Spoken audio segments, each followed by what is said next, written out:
Olá, boa noite. Inicia agora o Ecologia e Meio Ambiente. Este programa é produzido pelo Fórum Local Agenda 21 Passo Fundo, em parceria com a Câmara de Vereadores e TV Câmara. E o objetivo é disseminar a educação ambiental nos veículos de comunicação. Para isso, nós precisamos da sua participação. Mande a sua sugestão aqui para o programa e também para aquele que vai ao ar toda quinta, às 4 da tarde, pela Rádio Planalto AM.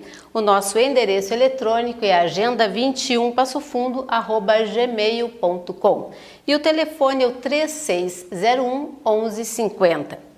O Plano Diretor de Passo Fundo está passando por um processo de revisão e ela vai definir as novas diretrizes de sustentabilidade para o município. Mas afinal, o que é um planejamento urbano sustentável?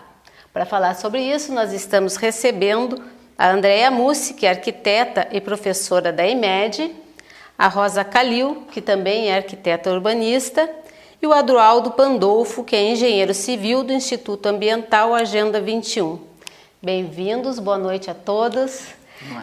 Eu gostaria de começar com você, André, que você explicasse, afinal, o que é esse plano diretor? Bom, o plano diretor é o principal instrumento de desenvolvimento de um município. Ele é até uma exigência legal para municípios de mais de 20 mil habitantes e ele também traça as diretrizes de desenvolvimento do município num tempo assim, mais ou menos de 10 anos. Tá? Então, ele traça diretrizes, ações, programas, legislações, outros tipos de planos setoriais que contribuam para a qualidade de vida da população, num tempo mais ou menos de curto, médio e longo prazo, mais ou menos 10 anos para frente. Então esse que é o objetivo principal do plano e ele é materializado em formato de legislação, de lei. Então dentro da lei vai ter todas essas recomendações, ele é feito de forma também participativa, então também como exigência, onde todos os segmentos da sociedade montam esse plano e fazem também um pacto de o que seria ideal, no caso, para Passo Fundo, nos próximos 10 anos. Rosa, qual a importância, de se fazer essa revisão de 10 em 10 anos, no mínimo? Passo Fundo, no caso, tem um processo de planejamento que já faz mais de 100 anos. Nós tivemos um plano sanitarista lá em 1918, 1919, depois tivemos um plano em 1953, um plano em 1984 e o último, que foi o de 2006, ele já foi organizado e elaborado dentro da proposta do Estatuto da Cidade, que já trabalhou as diretrizes de desenvolvimento sustentável, cidade sustentável, que vem a partir da Agenda 21. Neste momento, então, nós estamos com o processo de revisão, que é recomendado ser feito no mínimo de 10 em 10 anos, porque a cidade é dinâmica, ela tem questões econômicas, ambientais e sociais que vão se modificando ao longo do tempo, então precisamos parar, verificar o contexto em que estamos, como o plano em vigência foi desenvolvido e o que nós temos que projetar para os próximos 10, 20, 30 anos. Então, essas revisões, embora elas não precisem necessariamente ocorrer apenas de 10 em 10 anos, elas são importantes porque elas demonstram uma nova dinâmica e vão dar essas diretrizes e propostas para a nova legislação, para a organização de espaço urbano, mas também do espaço do município. Adroaldo, o que é esse desenvolvimento urbano sustentável que a gente quer? Sim. Eu quero agradecer inicialmente a oportunidade de falar e quero dizer que o desenvolvimento sustentável ele é ligado ao planejamento urbano dentro desse programa Ecologia e Meio Ambiente de uma importância muito grande. O desenvolvimento sustentável ele não pode ser pensado só no desenvolvimento econômico em si e versus o desenvolvimento ou o cuidado com o meio ambiente. A gente tem que também levar em conta o lado social. Então, é um tripé, são 3 eixos que envolvem a parte da sociedade, o social, a parte do meio ambiental, do meio ambiente ou ecológico, e a parte econômica. Ele parte do desenvolvimento sustentável, ele é a parte da agenda de 2030 da ONU, onde lá são definidos 17 objetivos e o objetivo número 11, ele fala exatamente sobre tornar as cidades e os assentamentos urbanos mais resilientes, mais seguros, mais humanos e sustentáveis. E o importante de não confundir a sustentabilidade simplesmente com o meio ambiente é que ela não pode se tornar também um modismo. Ele é uma necessidade, porque o planeta já está sendo impactado, e quando a gente fala de planeta, a gente fala das cidades, porque as pessoas, a maior parte da população do mundo se encontra nas cidades.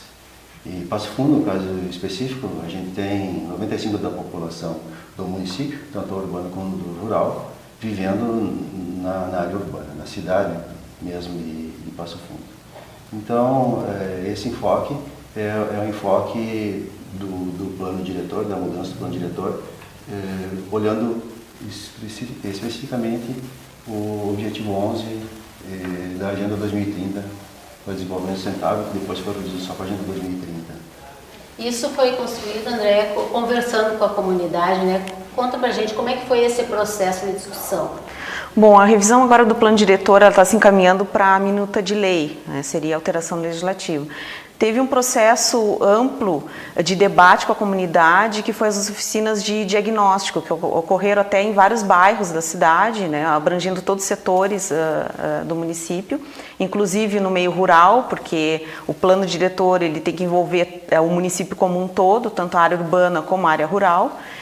E também teve questionários também por meio da internet, também formulários que as pessoas puderam fazer suas sugestões via online. Então, vários modais, né, possíveis ali de participação. E depois teve o momento da oficina propositiva também, onde foram elaborados vários proposições, vamos dizer, para o município, e em vários temas, né, na área de habitação, na área de equipamentos sociais, na área de mobilidade, então abrangendo várias áreas, né, que são de importância para o desenvolvimento de Passo Fundo. E culminou depois, agora mais recentemente, no seminário da cidade, onde também foram elencados um conjunto de diretrizes para o plano diretor seguir, onde foi feita uma votação e agora o núcleo técnico da prefeitura está compilando essas informações do seminário para caminhar então para a minuta. Até nesse seminário também foram apresentados instrumentos possíveis, também que já temos hoje no Estatuto da Cidade, para colocar em prática essas diretrizes pensadas. Porque as diretrizes é um caminho norteador, porém ela não garante que isso seja colocado em prática na cidade. E os instrumentos são os meios, né, que garantiriam essas diretrizes serem colocadas em prática mesmo. Então a gente está nesse caminho agora para a minuta de lei, e que daí depois vai ser colocada para a população e tudo mais, fazer as sugestões também em cima da minuta e para encaminhar para aprovação disso, né, o debate para aprovação. Então a gente está nesse momento. Qual é a necessidade assim, de se construir, de se pensar uma cidade para não acontecer esse atropelo? O planejamento ele é importante em função de que ao se ter o espaço da cidade mais organizado, a gente coloca à disposição das pessoas os benefícios de estar na cidade, porque as pessoas afluem à cidade em função de facilidades que a cidade oferece. No nosso caso aqui tem as facilidades de educação, de saúde, mas muito também em função das funções mais primitivas como o comércio, né, os serviços, prestações de serviço. Então, uma cidade precisa ser organizada para que essas funções elas possam atender a todo o conjunto da população e não apenas um grupo da sociedade. Por isso, assim, as questões, embora a cidade seja, a maior parte dela, áreas residenciais, habitacionais, a própria localização, a estrutura de ruas e avenidas, a localização de parques, a qualidade que se possa ter de deslocamentos, de usufruto dentro da cidade, precisa ser planejada. E esse planejamento é a partir de que princípios, de que propostas a própria população tem para a sua cidade, que vai depois então ser transformado. num mapeamento e em uma série de requisitos. No caso, por exemplo, de ocupação do solo, a gente pode ocupar todo um terreno ou não? Como é que vai ser em relação ao bairro? Como essas vias ficam melhores para permitir a mobilidade de pedestres, de veículos, de cargas, como se vai abastecer de energia, de água. Então, é todo um conjunto de estruturas e infraestruturas que tem que ser pensado a favor das pessoas e respeitando o meio ambiente. Mas não fica só nisso, porque se nós só planejarmos, né, esse planejamento ele vem com uma legislação que será aprovada, proposta pelo Executivo e aprovada pelo Legislativo, mas ela precisa ser feita a gestão disso, então também com a participação da comunidade. Então é um processo permanente, né, de participação e de execução dessas propostas que foram feitas. Gostaria que você falasse um pouquinho mais da Agenda 2030, né, e da necessidade dela estar contemplada nesse plano diretor. Sim, o objetivo dessa agenda, que se foca como sustentável, é que ela permita que as gerações atuais usem os recursos, se satisfaçam com as suas necessidades, mas que também, para o futuro, as gerações que virão, que elas tenham condições de também continuar existindo, né? Então, os objetivos que foram sugeridos, esses 17 objetivos, eles vieram da agenda antiga, que era dos Objetivos de Desenvolvimento do Milênio, que eram 8 objetivos, que não foram totalmente atingidos, como, por exemplo, um deles, que era erradicar a fome e a miséria no mundo, em 2015, não foi atingido, como também não foi atingido o uso dos recursos de forma equilibrada. E então, se aqueles 8 objetivos tivessem sido atingidos naquela época, no meu entendimento, talvez os 17 objetivos dessa vez para a Agenda 2030 fossem um pouco menores. Mas o importante nesse momento é realmente aquela colocação da Rosa, que falou sobre a questão do uso do solo, né? Que o uso do solo, a gente tem a seguinte colocação a fazer.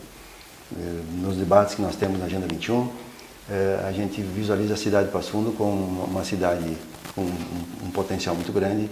Sempre procurou se planejar, mas também a gestão depende da gente, depois de implementar as legislações.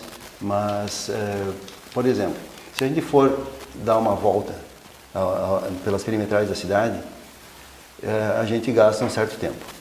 A cidade já está bastante expandida. Se a gente der 5 voltas em torno das perimetrais da cidade, a gente pode chegar daqui até Porto Alegre. Então, a cidade está tendo um crescimento grande. Não que esse crescimento seja desordenado, mas a expansão urbana, de um modo geral, é o que tenta nortear a questão do uso do solo, né? O uso do solo tenta controlá-la, porque nós não temos como expandir a cidade até o limite do território rural, né? E porque isso tem custos, aí acaba indo contra o próprio princípio da sustentabilidade, porque senão a pessoa vai começar a perder mais tempo para chegar no trabalho, a pessoa vai gastar o tempo é dinheiro, né?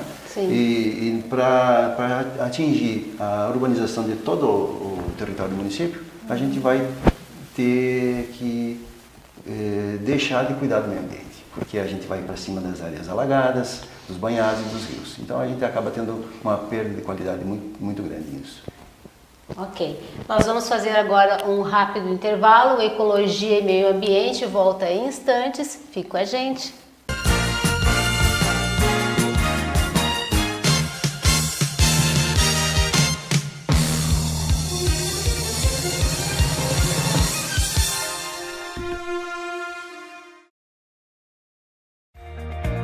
O que é importante para você é importante para a Câmara. A Câmara de Vereadores tem compromisso com a comunidade e transparência na gestão. Por isso, debater as necessidades da comunidade faz o trabalho do Legislativo ter muito mais resultados para você. Com participação, as mudanças acontecem e os investimentos geram mais desenvolvimento e garantem um futuro melhor para a nossa cidade. Câmara de Vereadores de Passo Fundo, a casa dos grandes debates.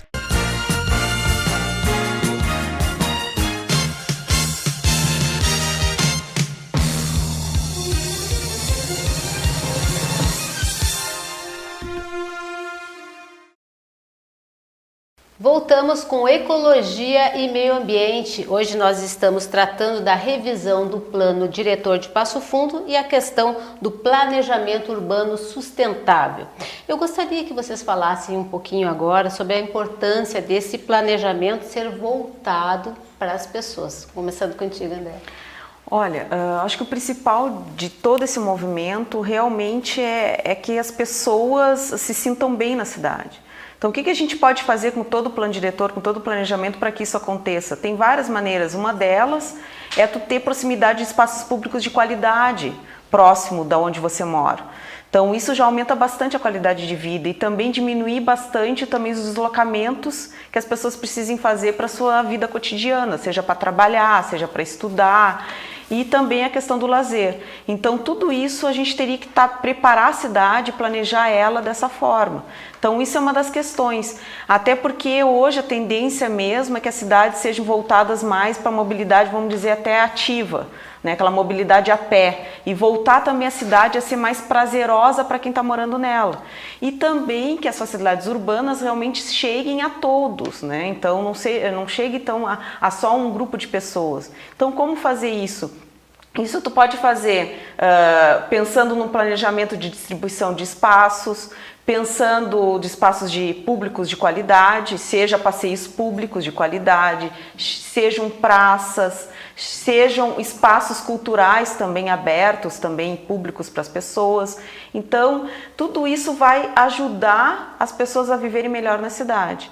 E não só isso também, mas repensar a mobilidade também. Não voltar muito a mobilidade, né, para o carro em si, para aquele tipo de deslocamento individualizado, e sim para aquele deslocamento a pé, ou talvez um transporte público também de muito melhor qualidade, que ajude também até inclusive as cidades a serem mais compactas e mais adensáveis, evitando que as cidades aumentem no seu tamanho, tornando até outros tipos de dificuldades, né? Tanto de deslocamento como também até que tu estava falando também, né, Duraldo, de questão de coleta de lixo, etc. Que isso também pode prejudicar e trazer prejuízo para quem estiver morando na cidade, né? Então, acho que por aí.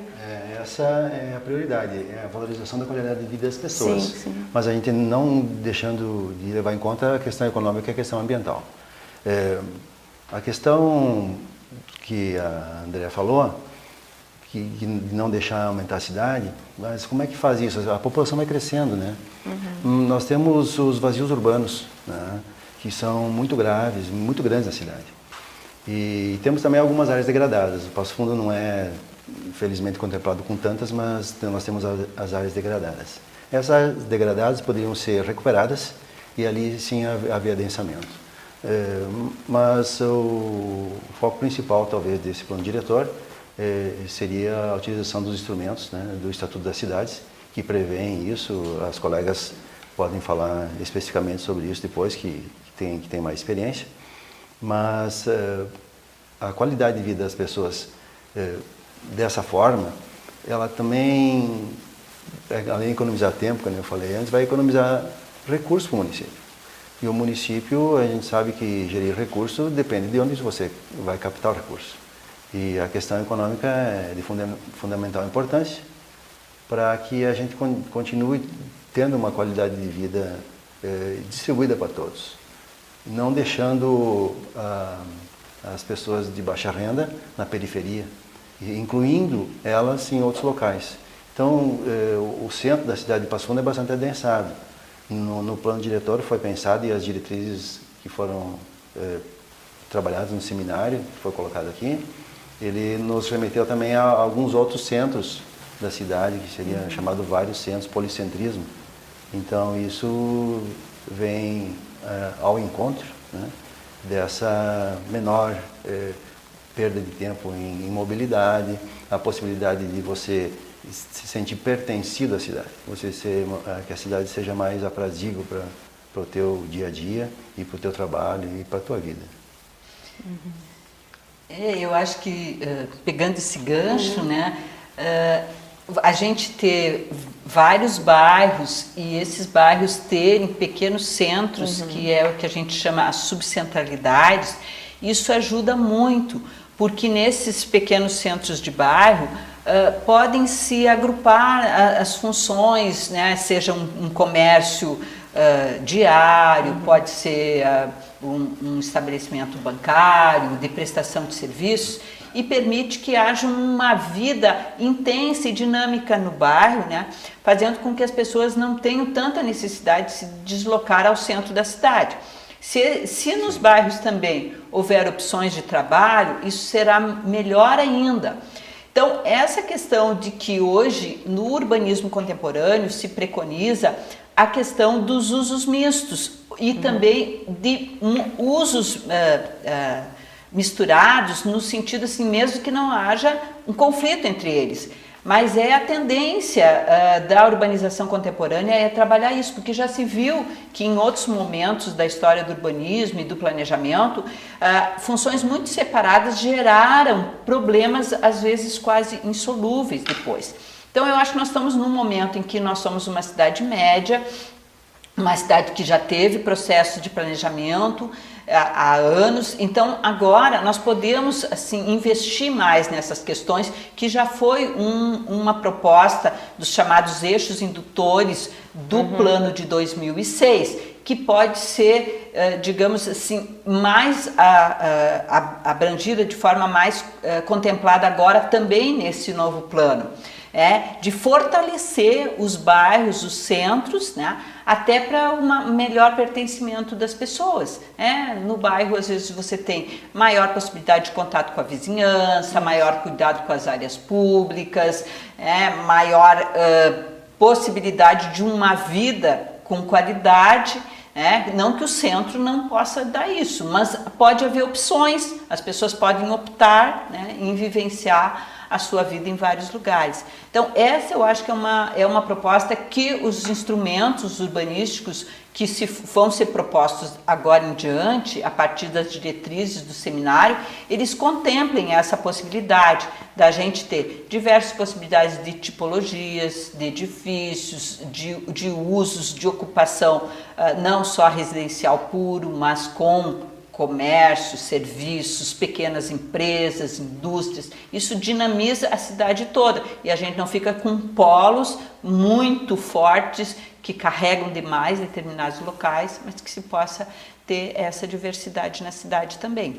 Isso que é essa tendência. Não, até inclusive segurança, por exemplo, se tu tem uma área que só tem comércio e tem o comércio só abre de dia e à noite não tem nenhum tipo de vivência, também como é que tu trabalha essas questões de ter dinamismo em certos locais ao longo de todo o período do tempo, assim, isso também traz uma segurança também. E pessoas na rua vivenciando a cidade se torna a cidade também bem mais segura. Então, como que a gente pode fazer isso, animar mais a cidade? Até se fala até de mecanismos, de fachadas ativas, né? Isso até se aplica um pouco de edifícios mistos, embaixo tem comércio, em cima tem residência.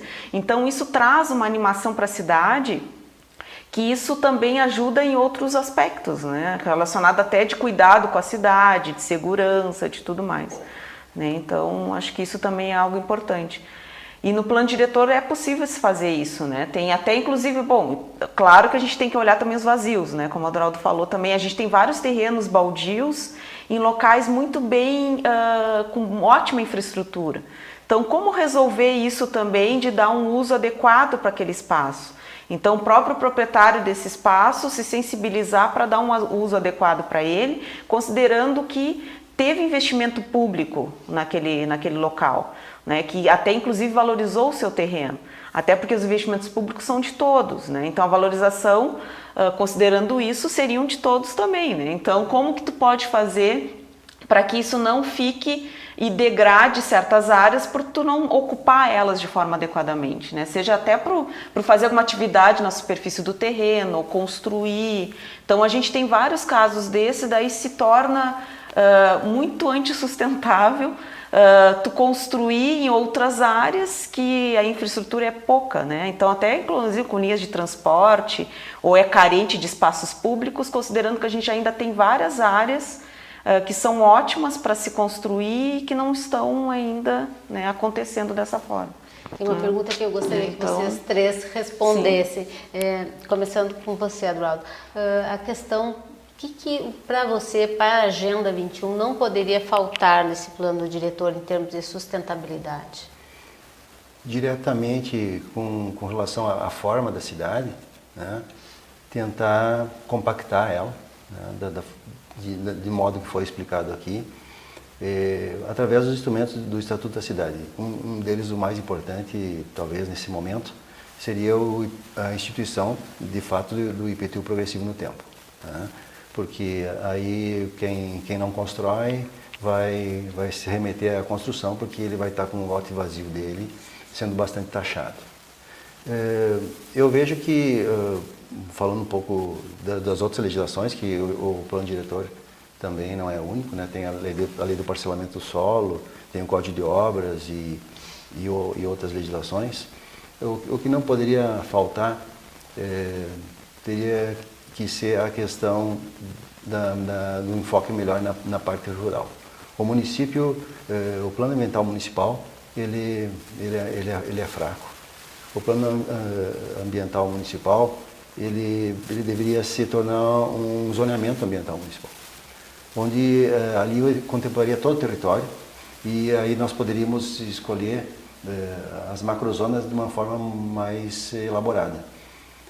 Porque a questão da agricultura de baixo impacto de carbono, a agricultura sustentável, como foi colocado em uma das diretrizes gerais, né?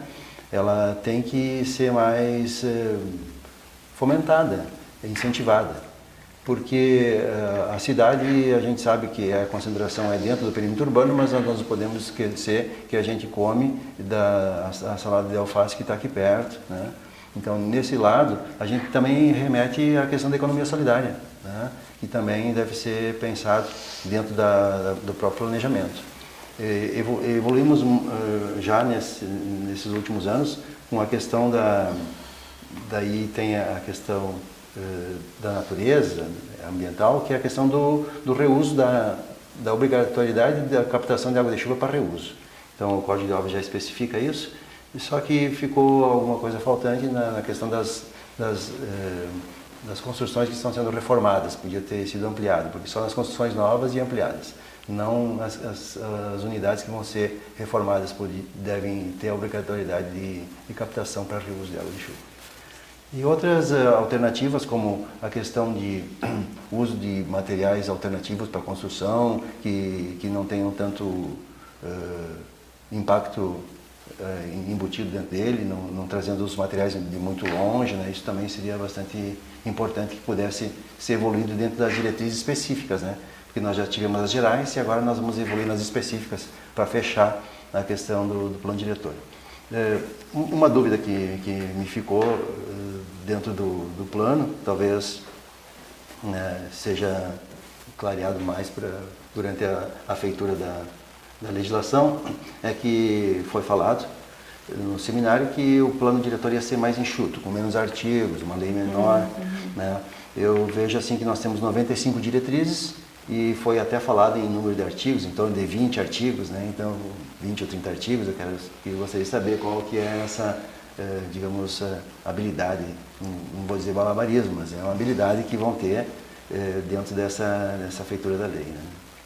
E para você, Rosa, o que não poderia estar de fora dessa? Eu penso que a questão habitacional, ela precisa uma ênfase maior. Embora já o plano de 2006 tenha definido as zonas especiais de interesse social e algumas diretrizes, isso ainda não foi colocado em prática como deveria.